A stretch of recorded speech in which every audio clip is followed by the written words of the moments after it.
Assalamu alaikum. This video is about a suggested journey to Islamic knowledge. If you are struggling with where to begin when learning about Islam, this simple roadmap might help you inshallah.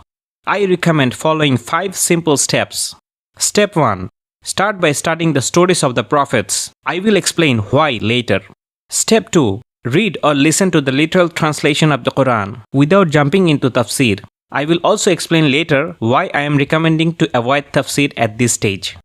Step 3. Study the Seerah of Prophet Muhammad sallallahu alaihi wasallam. Step 4. Dive into the authentic Hadiths now, especially the 6 major collections, also known as Al-Sahih, al-Sitta. Step 5. Continue the study with tafsirs, memorization of the Quran, and learning from reputable international scholars, etc. Here is how this journey changed my life.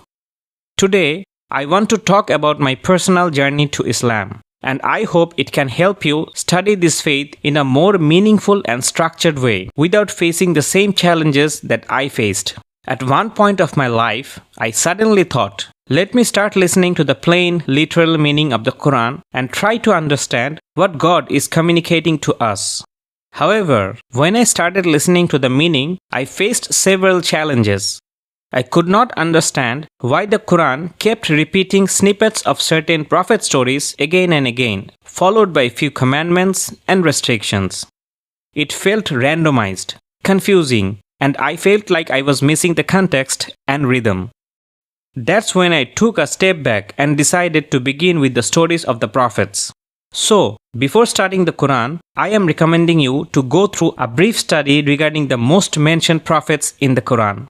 Must-read prophet stories includes Prophet Adam, Nuh, Ibrahim, Ismail, Ishaq, Yaqub, Yusuf, Musa, Dawood, Sulaiman, and Isa ibn Maryam alayhimus salatu wassalam. May peace and blessing be upon all of them. You will find many YouTube videos, channels, and playlists for this. Some even visualize these authentic stories using animations and cartoons. Taking the time to understand the lives, struggles, and the missions of the prophets provides the historical and spiritual background needed to truly understand the Quran. Most importantly, it helps you to understand the chronology of events. So, when you later encounter those passages in the Quran, you can clearly relate them to the moments that they are being referenced to. Once I understand their stories, going back to the Quran changed everything. When I returned to listening to the literal meaning of the Quran, it finally clicked. Everything started to make sense now. This approach helped me greatly. The repetition has wisdom, the commandments had purpose, the message had a clear direction. One more method that helped me greatly was this. While listening to the meaning in English, I avoided switching back and forth between Arabic and English for every single ayah. Instead, I listened to the English translation continuously, a full passage or a complete surah, and then listened to the Arabic recitation either before or after. This helped me to stay focused and understand the message without losing track. At this stage, I intentionally recommended to avoid studying tafsir. Tafsir works are often very detailed and lengthy, and starting with them too early can feel overwhelming and overburdened. This can sometimes reduce motivation, making the journey feel endless before you have even grasped the overall message of the Quran. The plain literal translation of the Quran, if studied from beginning to end, is not much difficult to grasp at an initial level. It allows you to understand the core concepts and themes clearly, without getting lost into its depth too early. At this stage, the goal is to let the overall message be conveyed, absorbed, and reflected upon. Depth will come later. I remember once studying Islamic material on my laptop during my free time, when a colleague of mine asked me about what I was reading. I told him I was studying an English translation of the Quran. He warned me not to read the plain translation and suggested that I should read tafsir instead. I smiled and thanked him not for saying that earlier, because just a few days ago, I had already completed listening to the entire translation of the Quran from beginning to end, and I never felt it to be misleading at any point of time. He was genuinely surprised and admitted that his advice came from sincere concern, even though he didn't have personal experience on this. That moment further reinforced my belief that reading the Quran translation continuously and sincerely allows its message to speak for itself, especially at the beginning of one's journey to Islamic knowledge. Once you complete listening to the meaning of the Quran, you will feel, just as I did, that this can only be the word of God. No human being could have ever written or dictated something like this from their own mind.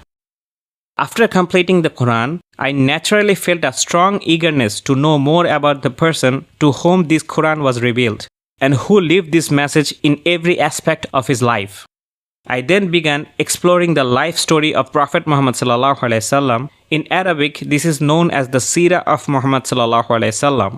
At this stage, studying the Seerah also helps to connect the life events with the revelation, allowing us to better understand the context of the ayat and appreciate their deeper correlations. After all this, if you wish to go even deeper, you can begin reading the authentic Sahih Hadiths of the Prophet Muhammad sallallahu alaihi wasallam. Studying Hadiths before completing the earlier steps is like sailing a boat on the sea without a map of the surrounding lands. It may be a pleasant journey, but without understanding where you are headed. Reading the Seerah before Hadiths helps you navigate more clearly. The Hadiths provide essential context to the Quranic verses and allow you to see the beauty of Islam as it was lived and practiced. After completing these foundational steps, the journey does not end. It truly begins. Step 5 is about deepening your understanding and strengthening your relationship with the Quran. At this stage, studying Tafsir becomes essential. Tafsir explains the meaning of the Quranic verses in greater depth by exploring language, context, and scholarly explanations passed down through generations. It allows you to move beyond translations and truly grasp the wisdom, guidance, and objectives behind Allah subhanahu wa ta'ala's word. Alongside this, you may begin or continue the journey of memorizing the Quran at a pace that is realistic and sustainable. Memorization is not only about retaining words, but also keeping the Quran present in your heart, prayers, and daily life. Equally important is consistently learning from reputable and well-known scholars. Listening to qualified scholars helps protect against misunderstanding, provides balance, and connects you to the broader tradition of Islamic knowledge. This step 5 is a lifelong process, continuously reflecting, learning, and growing knowledge of the Quran and the Sunnah and trying to best apply them and to live them in our personal life. So, this was my journey to Islam. I truly believe these steps can help you explore Islam, understand its deeper insights, and gain conviction in Islam. Thank you for watching. If you like this video, please don't forget to hit that thumbs up button and subscribe to this channel. Thanks.